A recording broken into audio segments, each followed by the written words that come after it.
Buenas noches, bienvenidos a nuestro último encuentro, que trataremos la revisión de todas las patologías que son frecuentes, sobre todo para el manejo de pacientes que acuden a los servicios de urgencias y sobre todo a los establecimientos de atención primaria en los cuales ustedes desarrollan su actividad médica cotidiana. El tema a revisar el día de hoy son las guías de manejo de la anafilaxia y hemos tomado como base la guía que fue emitida a finales del 2019 por el Colegio Mexicano de Alergología, y sobre todo esta guía es importante porque todos los estudios y recomendaciones que ellos emiten son basados en la evidencia y en los estudios realizados en 10 de los países más grandes a nivel de Latinoamérica. Por esta razón es que las características de las poblaciones se asemejan mucho a la nuestra.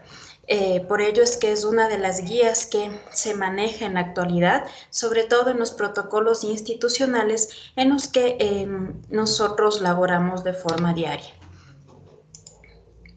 La anafilaxia es una de las patologías que son consideradas menos frecuentes, no por el número de casos atendidos, sino más bien por el subregistro que tiene este tipo de patologías en todas las instituciones, sobre todo las que están mediadas de la administración de medicamentos dentro de nuestras casas de salud. Al tener el temor de reportar este tipo de reacciones como eventos adversos o eventos centinelas, dependiendo de las consecuencias que estos generen, el registro en nuestra localidad va a ser inferior a los casos presentados o los casos atendidos de forma diaria. De tal manera que el término de anafilaxia es considerado sobre todo para determinar un síndrome clínico que es muy complejo, y este va a estar desencadenado por la activación de varios mecanismos dentro del organismo, y estos mecanismos pueden obedecer a trastornos inmunitarios o no, que tienen la capacidad de presentar signos y síntomas que van a ser sugestivos de una liberación generalizada de mediadores que van a actuar de manera muy localizada a nivel de los mastocitos y sobre todo de los basófilos, los cuales van a tener ya representaciones a nivel del organismo, sobre todo a nivel de la piel, produciendo cuadros de eritema, de prurito, que son los que se presentan de forma inicial. Posteriormente ya podemos evidenciar las lesiones características de los procesos denominados como urticaria. Pueden desarrollar también episodios de angioedema, y este tipo de síndrome clínico complejo va a tener la capacidad de afectar a varios órganos también. Dentro de los más representativos es el gastrointestinal con una sintomatología florida, el aparato respiratorio y sobre todo los efectos cardiovasculares que presenta. Debemos tener muy en cuenta que la afectación cutánea es la más frecuente y es la que nos va a dar una orientación ideal para nosotros basarnos y poder establecer un diagnóstico precoz. Sin embargo, debemos recordar que este tipo de afectaciones o de signos cutáneos pueden estar ausentes en más del 20% de los casos en los cuales ya estén desarrollando un cuadro de anafilaxia. De tal manera que este término está de alguna manera relacionado generalmente con una reacción alérgica que debe estar en un estadio considerado como grave por la instauración rápida y sobre todo porque es potencialmente mortal si no es determinado y tratado de una forma precoz. Las manifestaciones clínicas de esta patología son muy variadas. Pueden afectar a la piel, al sistema cardiovascular, al aparato respiratorio, al aparato digestivo. Pueden presentarse como síntomas de cada uno de estos sistemas o pueden presentarse como un conjunto de todos, que es lo que va a determinar la presencia de un cuadro de choque anafiláctico. El tratamiento de elección mediante la administración de la inyección intramuscular de adrenalina debe ser una de las maniobras que deben realizarse de forma precoz y es el objetivo de la revisión de este tipo de guías. Sobre todo llegar a estos 3 puntos a tener muy claro. Primero, a poder de forma temprana determinar que el paciente está desarrollando un cuadro de anafilaxia, que este es grave, que este es rápido y que generalmente si no empezamos a manejarlo puede ser mortal, que las manifestaciones pueden ser muy diversas, que no siempre pueden encasillarnos en un estado de anafilaxia de forma temprana, sobre todo en los pacientes en los cuales no tenemos información de parte de testigos del evento, de familiares y que llegan simplemente a las instituciones de salud en un estado de choque de etiología determinar. Y el tratamiento de elección es lo que debemos empezar a manejar de forma protocolizada en la mayoría de las instituciones de salud. ¿Por qué es importante analizar los datos de incidencia, sobre todo de pacientes o de personas que desarrollan el cuadro de anafilaxia?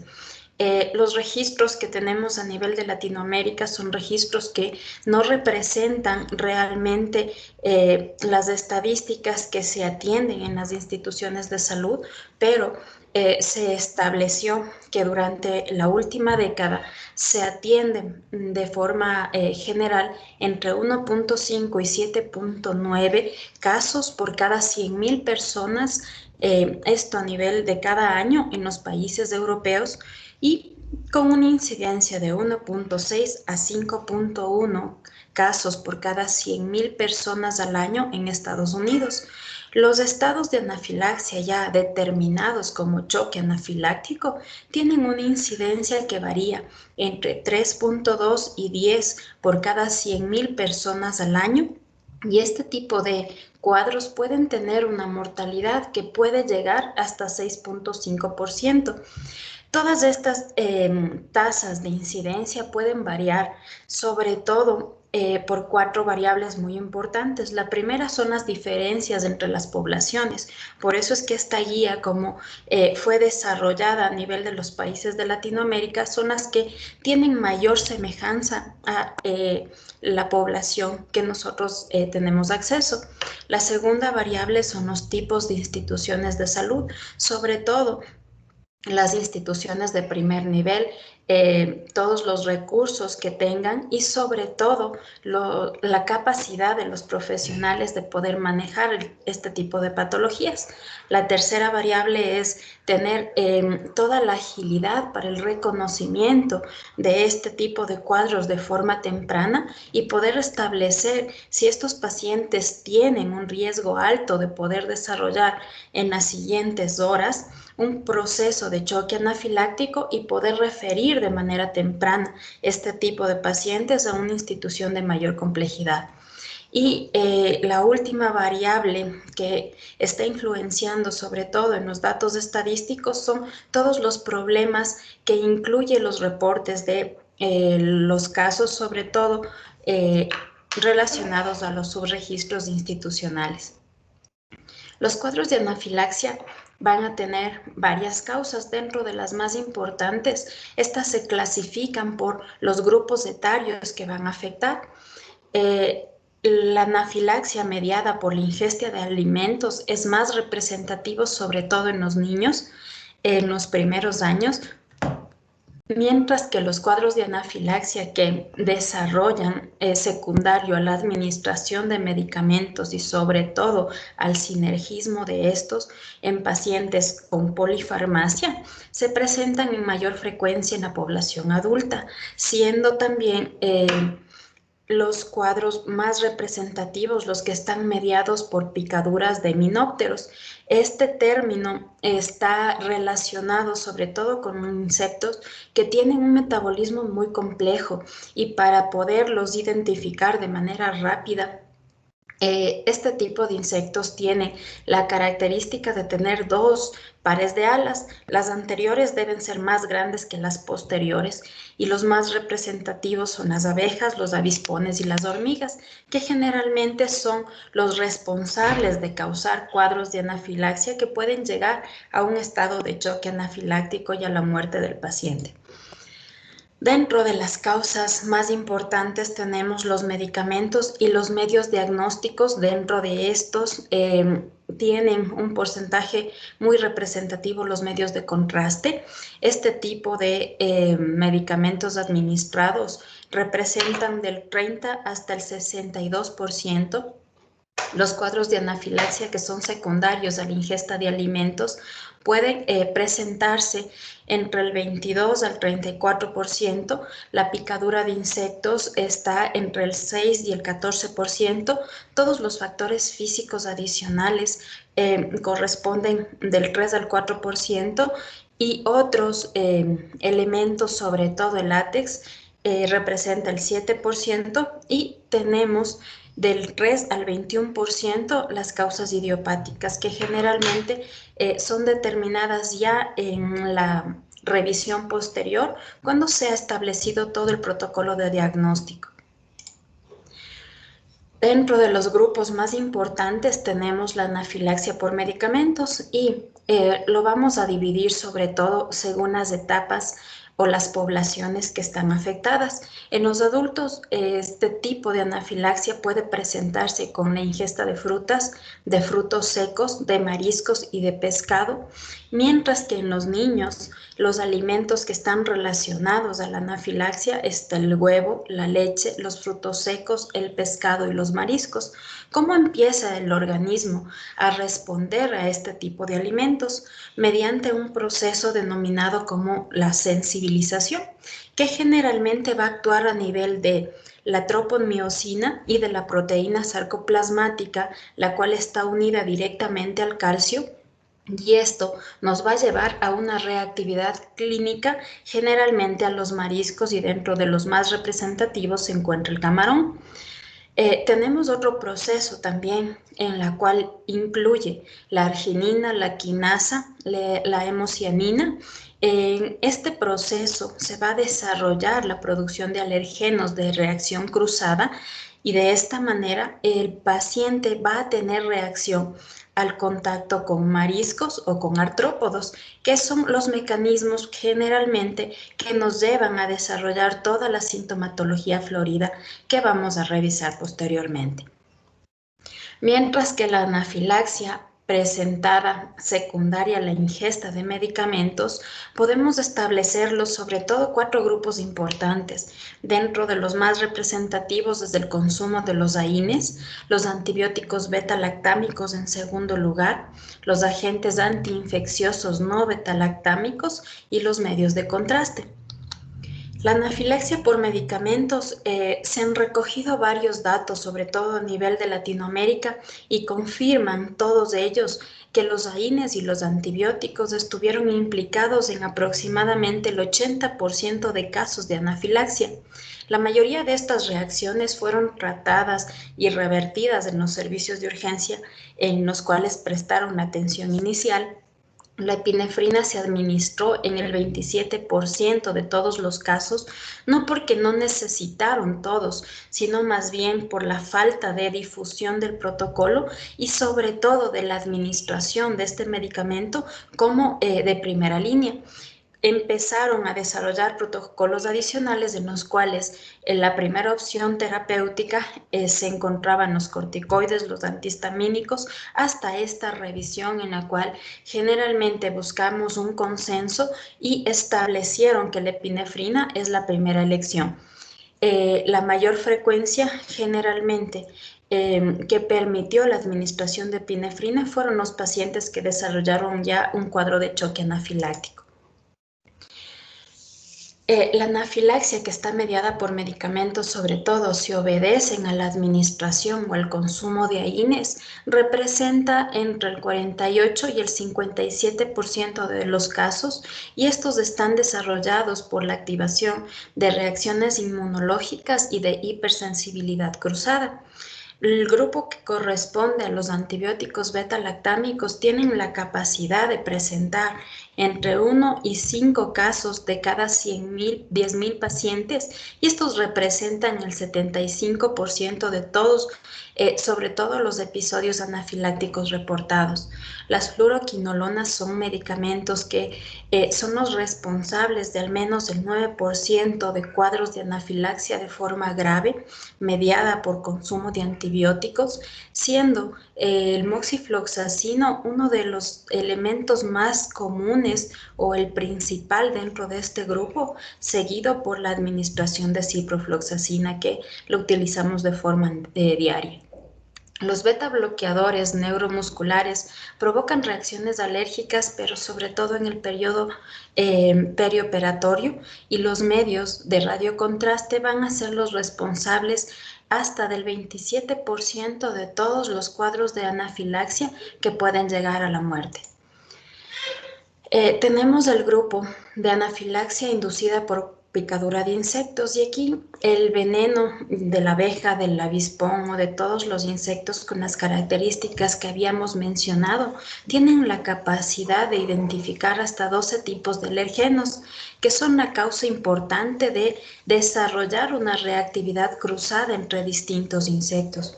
La inmunoterapia con el veneno es el único tratamiento modificador de la enfermedad que aborda la causa de la reacción anafiláctica, y se ha demostrado que es muy eficaz para inducir la tolerancia, sobre todo porque tiene la capacidad de desarrollar una tasa de protección que oscila entre el 75 y el 98% de los casos. Dentro de las manifestaciones clínicas, la presentación del cuadro de anafilaxia va a ser aguda, va a ser considerada como súbita, porque puede desarrollarse en los primeros minutos o en las pocas horas al tener contacto con uno de los factores desencadenantes. Es un síndrome que tiene la capacidad de progresar rápidamente, puede afectar a la piel de manera inicial, a las mucosas, posteriormente puede desarrollar un compromiso a nivel respiratorio o circulatorio. Los síntomas cutáneos pueden estar presentes o no, pero generalmente están en más del 80%.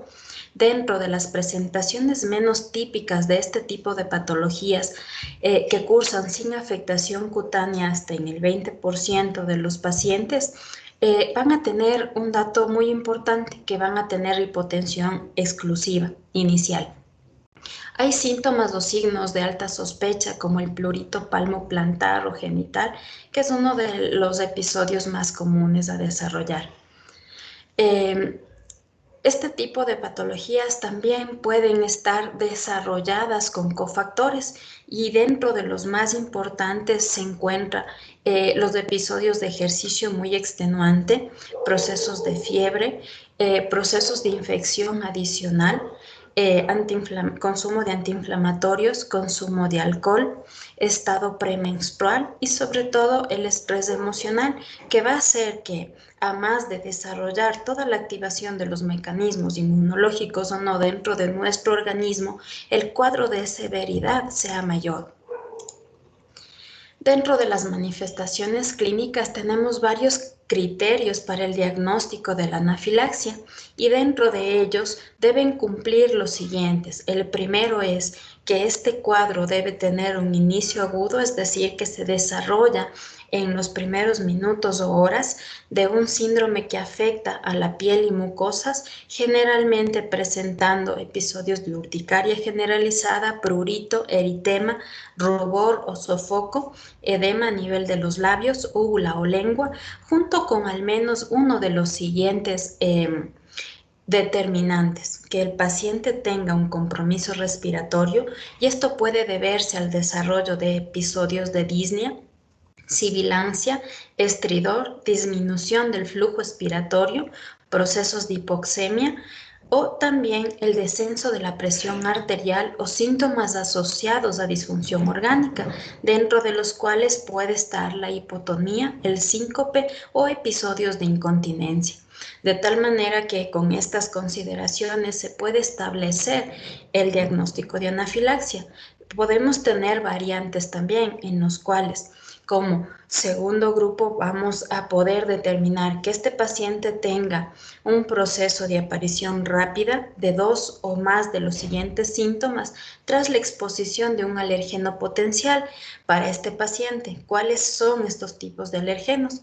Sobre todo medicamentos o alimentos que estén causando afectación a nivel de la piel y las mucosas, que desarrollen un compromiso respiratorio, que tengan un descenso de la presión arterial o síntomas asociados ya a disfunción orgánica, o desarrollen sintomatología gastrointestinal persistente.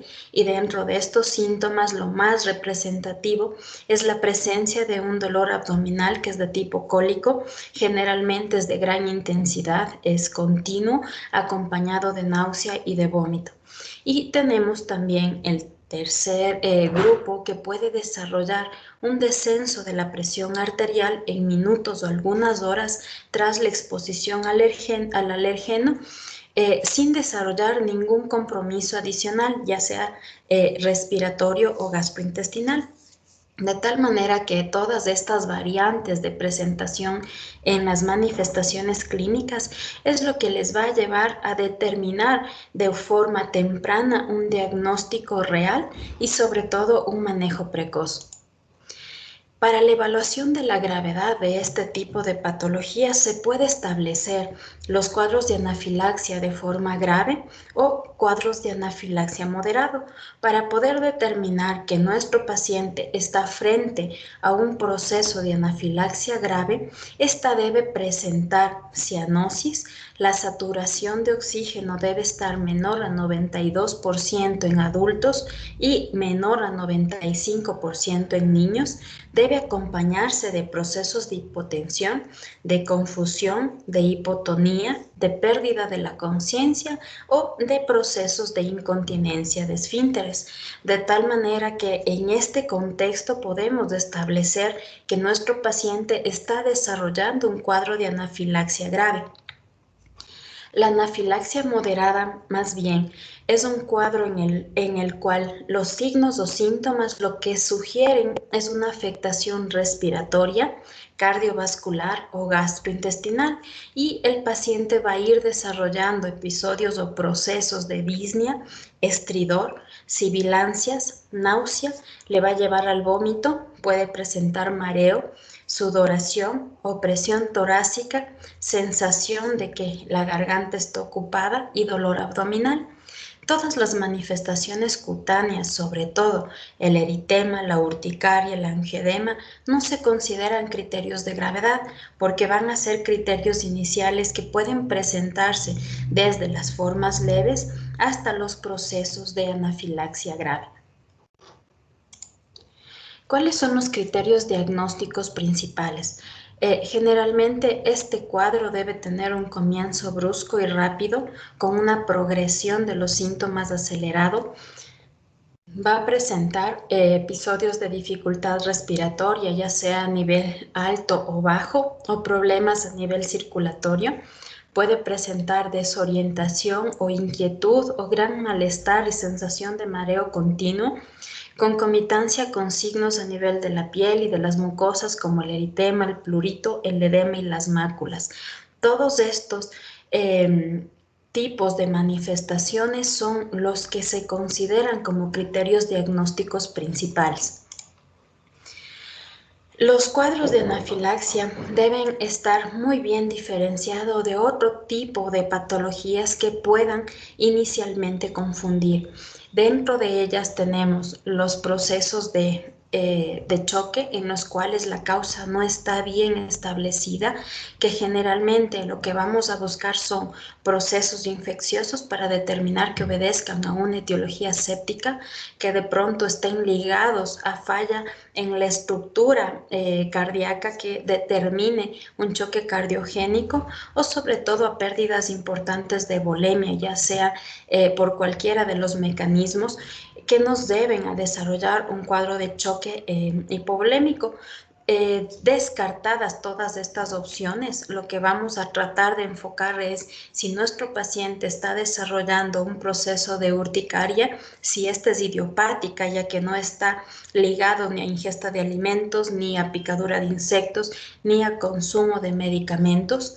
Si de pronto este paciente ya tiene un antecedente generalmente de patologías preexistentes como el déficit de C1 inhibidor hereditario o adquirido, si presenta ya episodios de angioedema anterior, que son los datos orientativos para poder establecer un diagnóstico real. Dentro de los cuadros similares, sobre todo con los pacientes de afectación respiratoria, vamos a tener dentro de el primer síndrome, como es el de distrés respiratorio agudo, poder determinar si se trata de episodios de asma en crisis o reagudizados, de embolia pulmonar aguda, ya que representa disnea de forma súbita, si está mediado por crisis de pánico, por laringoespasmos, por difusión de cuerdas vocales, de tal manera que nos llevarán a determinar cada una de las patologías que pueden presentar sintomatología parecida al cuadro que se está desarrollando. Dentro de las patologías también debemos tener pendientes sobre todo los pacientes que están bajo las influencias del consumo de alcohol, generalmente personas con enfermedades preexistentes como el feocromocitoma, las reacciones por sulfitos, que generalmente desarrollan sintomatología parecida. En cuanto a las pruebas de laboratorio, no tenemos pruebas específicas, sobre todo de rutina, dentro de las elaboradas y sobre todo recomendadas dentro de la guía que estamos revisando. Está la determinación de las concentraciones plasmáticas de histamina y de triptasa total. Estas dos pruebas fueron realizadas de forma muy rutinaria dentro de los hospitales que entraron dentro de este protocolo de revisión. Mientras tanto, en el resto de unidades como las nuestras y sobre todo en nuestra localidad, este tipo de pruebas no se las realiza, por lo tanto no entrarían dentro de nuestro protocolo diagnóstico, pero debemos conocer que los valores de la histamina y de la triptasa pueden ser normales en anafilaxia, sobre todo que está mediada por la ingesta de alimentos. Los valores de histamina en sangre alcanzan un pico entre los 5 y los 10 minutos del inicio de los síntomas de la anafilaxia y disminuyen de forma importante a los 60 minutos.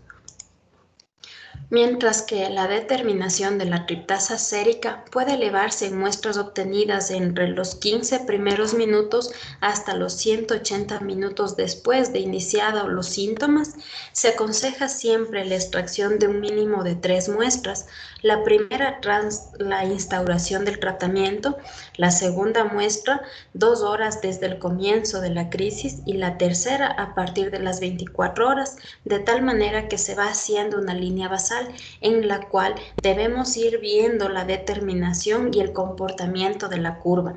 Los valores establecidos varían dependiendo de los laboratorios y sobre todo de los métodos utilizados, de tal manera que los valores diagnósticos se consideran que van a ser representativos o considerados como fuertes para establecer el diagnóstico de anafilaxia o de choque anafiláctico cuando este valor está 2 o 3N al valor normal. Tenemos varios errores, sobre todo al poder establecer el diagnóstico de un proceso de anafilaxia, y eso está mediado por varias circunstancias. Dentro de las más importantes es no seguir las recomendaciones de todos los lineamientos establecidos por las guías y sobre todo los protocolos, por la falta de reconocimiento de los factores de riesgo, de los factores exacerbantes y sobre todo de las comorbilidades de los pacientes al no hacer una anamnesis de forma adecuada, no identificar la causa del episodio anafiláctico, es decir, tratarle al paciente, tratar la sintomatología y luego preguntar sobre todos los factores relacionados al evento.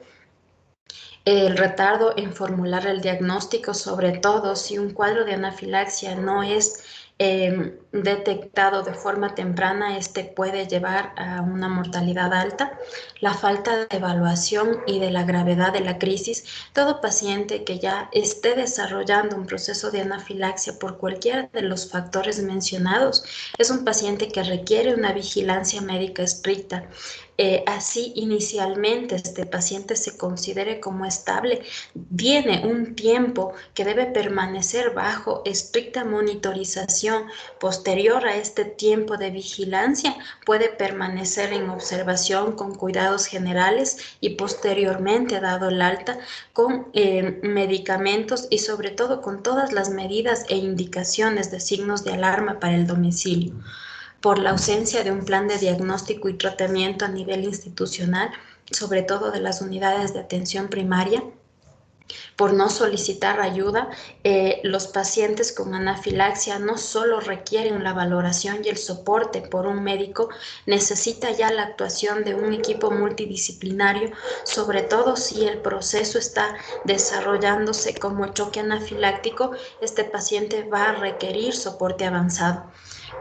Por el retardo en el inicio del tratamiento, por el tratamiento farmacológico incorrecto, por la administración inadecuada de epinefrina, por la ausencia de periodo prudente de observación tras el episodio y por la falta de orientación al paciente al momento del egreso.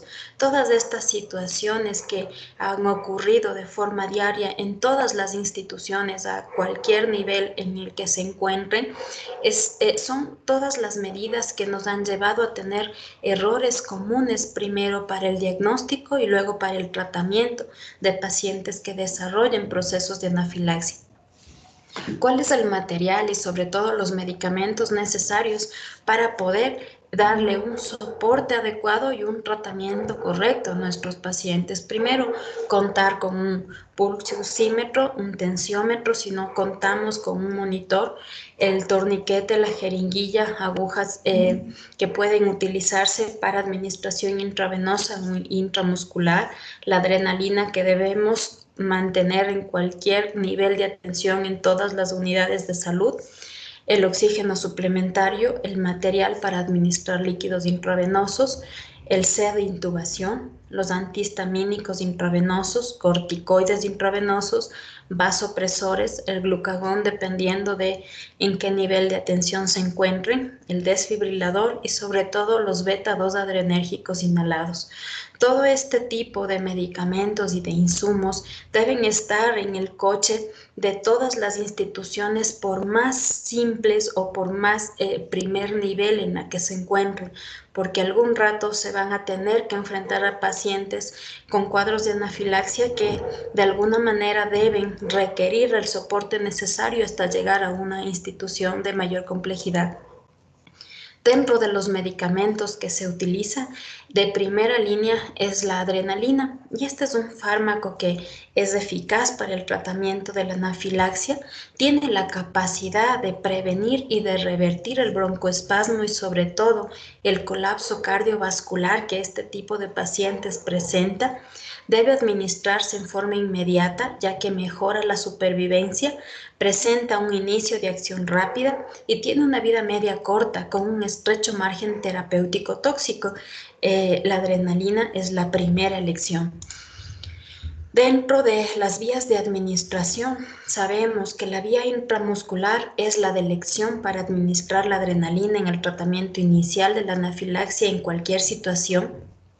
De esta manera se obtienen concentraciones plasmáticas que son más rápidas y altas que las que se pueden administrar. Sobre todo esta es una vía de seguridad mayor a la intravenosa. El mejor sitio de administración será la región media de la cara anterolateral del muslo. ¿Cómo vamos a utilizar este tipo de medicamentos? La dosis recomendada, sobre todo en pacientes adultos, es de 1 miligramo, y esta viene en 1 ml, en una solución acuosa, que generalmente tiene una composición de 1 en 1000. La dosis es de 0,3 a 0,5 miligramos en dosis única. El tratamiento puede repetirse a los 5 a los 15 minutos, dependiendo de la severidad del evento. Si este paciente ya está en choque anafiláctico, podemos repetir la dosis, sobre todo valorando la tolerancia del paciente. Por ello es que al iniciar la administración de adrenalina, este paciente debe estar en una unidad que cuente con una monitorización continua. En lactantes y niños, la dosis recomendada es de 0 a 0,1 miligramos por kilogramo de peso, con la consideración que debemos siempre tener la dosis máxima, que en este caso sería de 0,5 miligramos.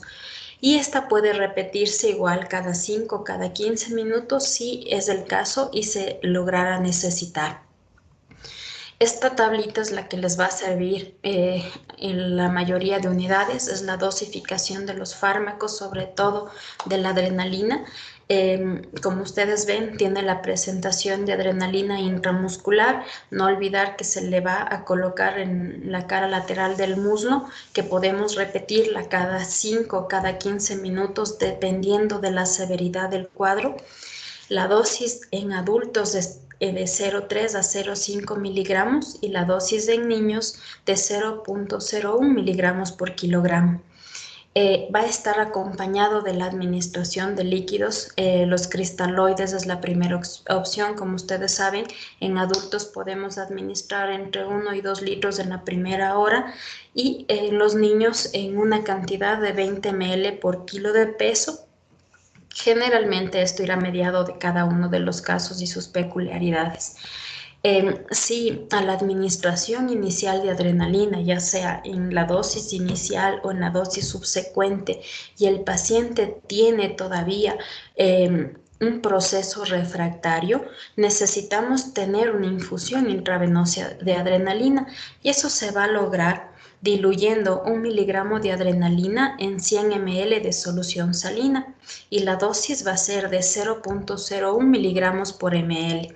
De tal manera que la misma dilución podemos hacerla en los niños tomando la consideración que la dosis será de 0,1 a 1 microgramos por kilogramo minuto y dependerá de la condición del paciente para ir disminuyendo la infusión y determinar todos los signos para retirar la misma. Si posteriormente, luego de la administración de la adrenalina, ya sea como dosis inicial, como dosis de mantenimiento en infusión continua y el cuadro todavía tenemos sintomatología refractaria, tenemos otras opciones de tratamiento y en este caso hablaremos de la segunda línea del glucagón, luego de la pertinencia de la administración de la atropina, de la dopamina, de la noradrenalina. Generalmente este tipo de medicamentos se lo utiliza con las preparaciones normales de vasopresores ya establecidas en cada una de las instituciones y las dosis igual son las recomendadas anteriormente por kilo de peso. La adrenalina en la infusión intravenosa puede tener varias peculiaridades, por eso es que deben monitorizarse los signos vitales previo a la iniciación de la administración de este tipo de medicamentos. Se recomienda que se debe utilizar una vía de grueso calibre. Se va a diluir 1 miligramo de adrenalina en 100 ml de solución salina. No olvidar que esta es la preparación ideal y generalmente vamos a administrar 1 ml por kilogramo hora y esto equivale a una dosis de 0,01 miligramo por kilogramo hora, que es la tablita que a ustedes les va a ayudar para el manejo de sus pacientes. Si estamos frente a la reacción anafiláctica, si se ha administrado la adrenalina intramuscular, a la dosis establecida según el peso del paciente, lo que necesitamos es solicitar ayuda generalmente a la institución de mayor complejidad más cercana, eliminar la exposición al alergeno, ya sea el medicamento, el alimento, de alguna manera establecer el tipo de picadura.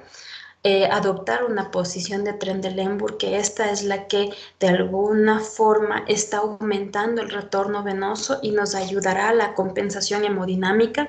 Si no hay mejoría, se debe repetir la dosis de administración de adrenalina en un espacio entre 5 y 15 minutos.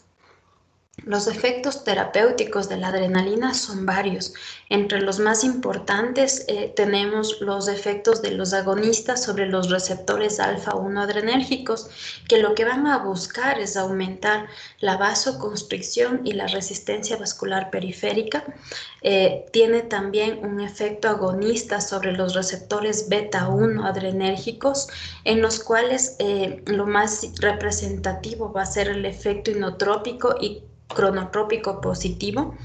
Tiene también un efecto agonista sobre los receptores beta-2 adrenérgicos, incrementando la broncodilatación y disminuye la liberación de sustancias proinflamatorias que están a nivel de los mastocitos y de los basófilos, revirtiendo este proceso inicial.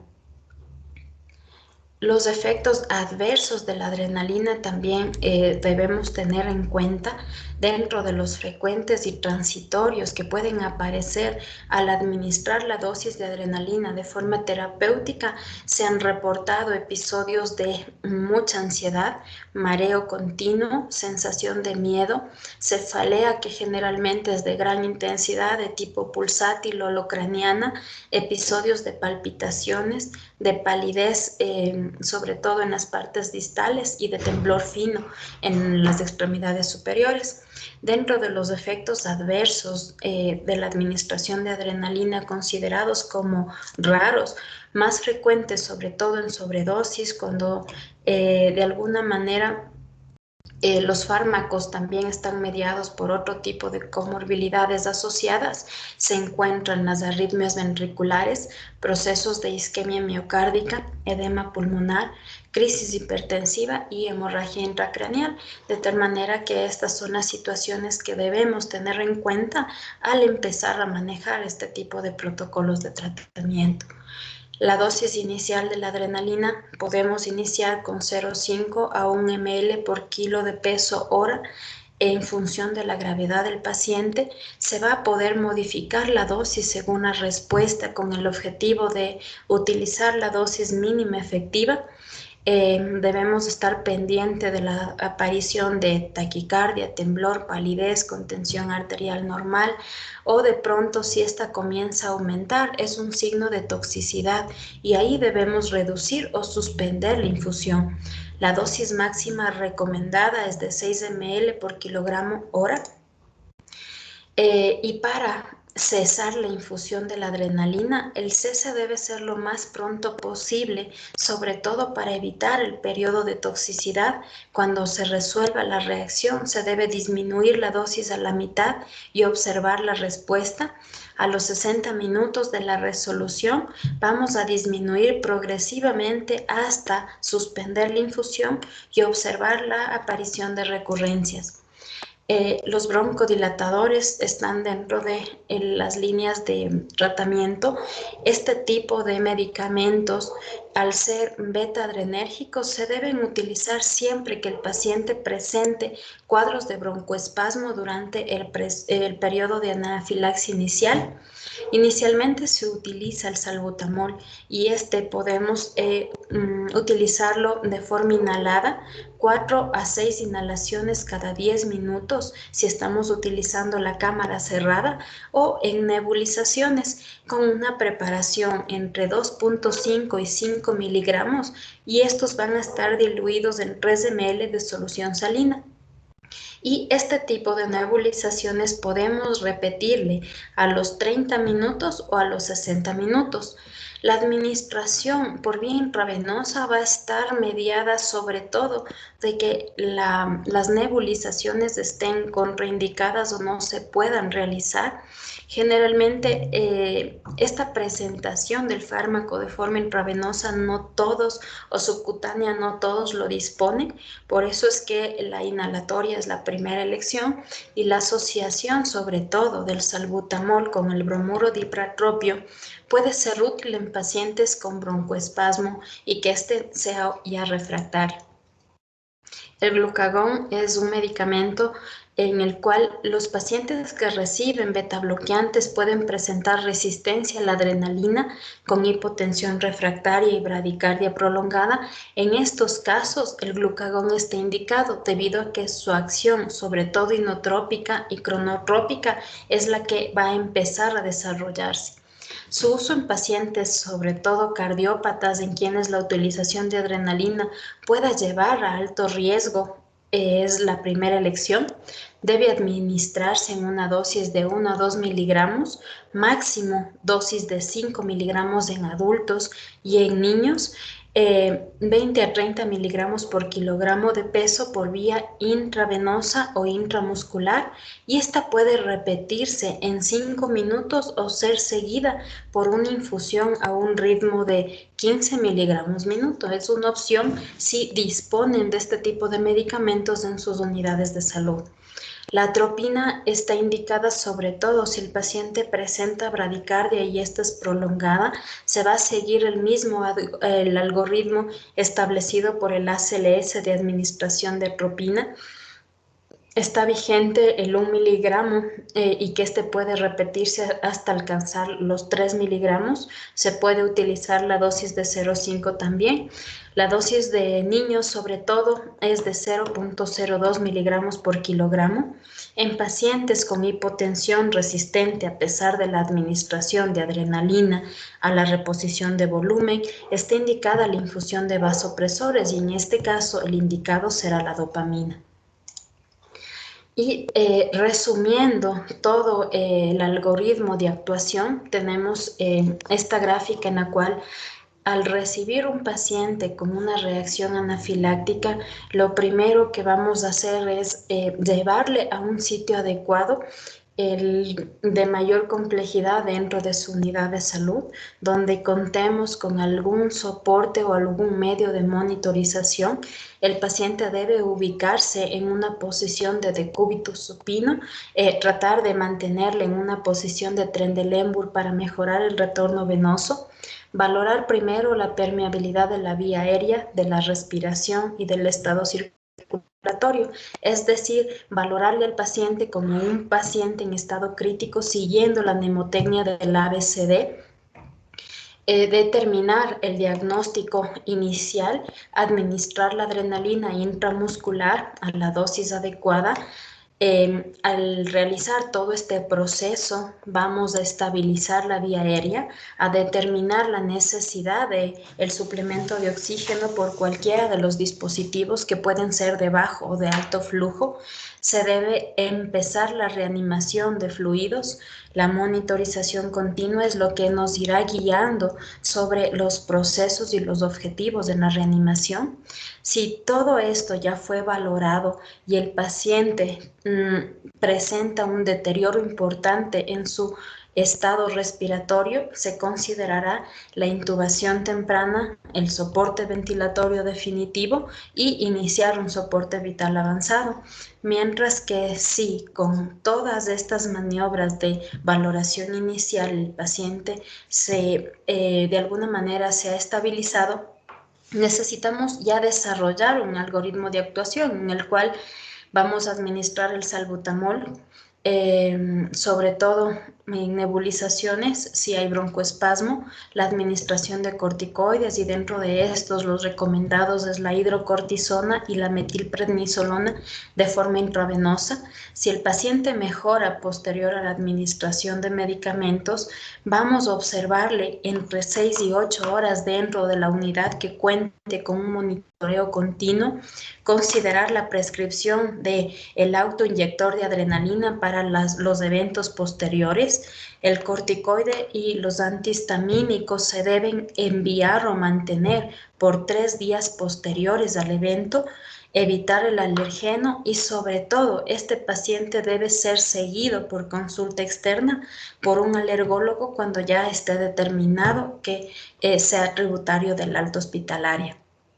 Si el paciente no superó la primera etapa de valoración inicial y sus síntomas siguen siendo refractarios, vamos a considerar repetir la dosis de adrenalina, iniciar una infusión de adrenalina intravenosa, valorar la necesidad de administración de glucagón, dependiendo de si presenta bradicardia prolongada, la administración de atropina, la utilización de vasopresores, si la hipotensión es refractaria y, lo más importante, derivar a una unidad de mayor complejidad lo más temprano posible. De esta manera, ustedes garantizarán que este paciente está recibiendo un tratamiento inicial adecuado y que el soporte posterior tendrá el tiempo necesario para que ustedes puedan hacer el proceso de derivación.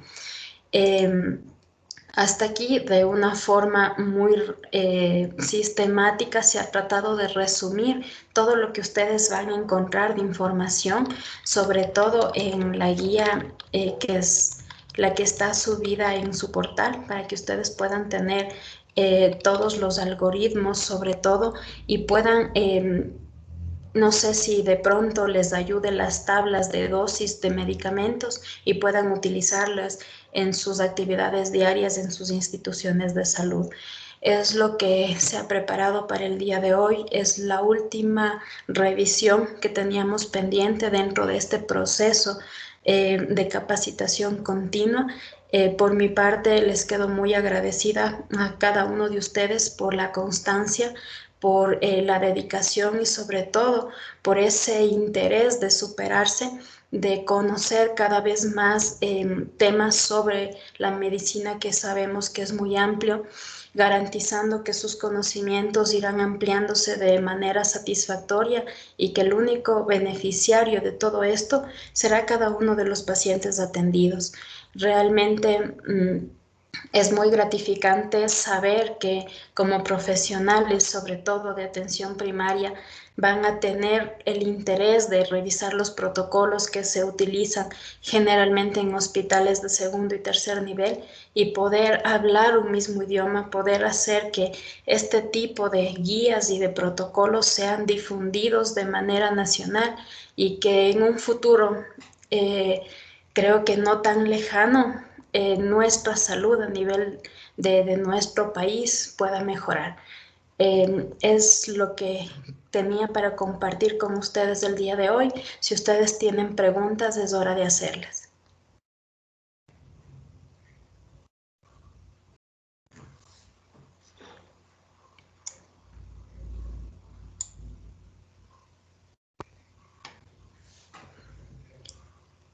Si todo está claro, el material que se ha revisado de todos los temas serán subidos a su plataforma para que ustedes tengan el respaldo bibliográfico necesario para que les pueda servir para la revisión. Y muy agradecida con todos ustedes. Que tengan una buena noche. Gracias, doctora. Una pregunta, Doc. Dígame. Doc, cuando usted examen es la siguiente semana, no sé, el 15. No le escuché, la verdad no le escuché. ¿Me puede repetir? Cuando usted el examen, ¿qué día es? Ya, me pondré de acuerdo para poderles enviar el mensajito. Todo dependerá del horario que tenga en el hospital la siguiente semana y nos pondremos de acuerdo para quedar en una fecha que ustedes también tengan opción de poder revisar la temática. Simplemente el examen que está destinado para este tipo de patologías serán enfocados en manejo de pacientes que ustedes de alguna manera es lo que les va a servir y lo que necesitamos que fortalezcan. Entonces no creo que sea tan largo, y dentro de la revisión de de un caso, de un escenario clínico, podemos desarrollar varias cosas. Entonces, yo creo que máximo hasta el día viernes ya les diría la fecha exacta para la realización del examen. Muchas gracias, mi doctor. Que tengan una buena noche. Gracias, doctora.